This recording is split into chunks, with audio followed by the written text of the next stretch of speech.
اهلا وسهلا حبايب قلبي، عاملين ايه؟ وحشني على رواقه طلوقه كده، ايه بس صغيره كده، طلوقه صغيره خالص خالص. طبعا ايه احنا الصاله عندنا نضيفه، يا دوبك بس ايه شويه تظبيطات وشويه تعديلات، حاجات بسيطه جدا جدا جدا. يعني بصوا الكنبه ايه عندنا نضيفه. دي حاجات لفرشه الارض مفروشه، او ده شراب عايز ينغسل هنا اهو.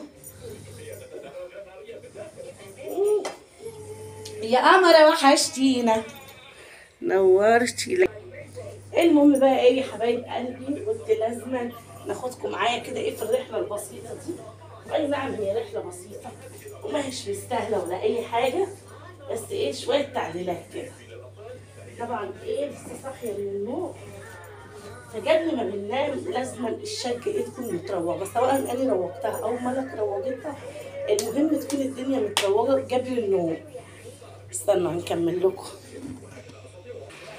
المهم بقى ايه يا حبايب قلبي كده، لما بتيجوا تناموا دي طبعا بنقول احمد بتاعت المدرسه، لما بتيجوا تناموا سايبين دنيتكم وحاجتكم نضيفه، بتصحوا الصبح ما بتعملوش حاجه اصلا، لازم بس ايه شويه تعديلات بسيطه كده، تنفيذات ايه بسيطه كده اهو، بس اللي احنا بنعمله وبتبقى بقى الدنيا نضيفه. هنعمل بس ايه كنسه صغيره، يعني حتى الكنب نضيف اهوت وحاجتنا كلها نضيفه مفيهاش اي حاجه وسخه. المهم بقى ايه قلت بقى نكنس كده ايه كنسه بسيطه اهي. بصوا الكنسه ما بتطلعش اي حاجه، ليه؟ عشان خاطر الدنيا نضيفه. الدنيا لو مش نضيفه هتلاقوا ايه زباله يعني. بس برضه والله حتى الدنيا عندي لو وسخه ما بتطلعش عندي بصراحه زباله. انا بنشوف ناس بتطلع اكوام زباله ما نعرفش، ولا كانها بتجيب زباله من الشارع تحطها عندها في قلب البيت. اه والله. بس كده لا خليكي يا حماتي اهي راحت فله انت الفله دي. بس كده اهو والله ما طلعت حاجه برضه، بس لازم برضه ايه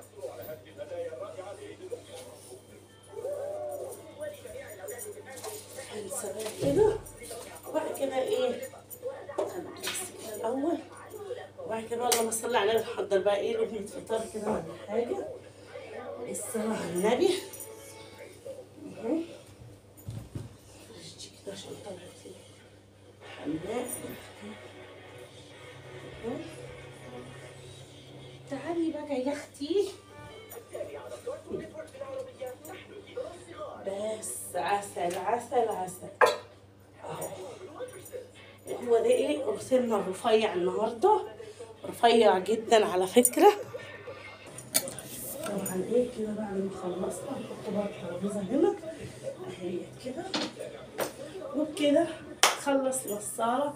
نشوف بقى ايه نفكر هنفطر ايه. يلا بينا تعالى ايه نوريكم كده.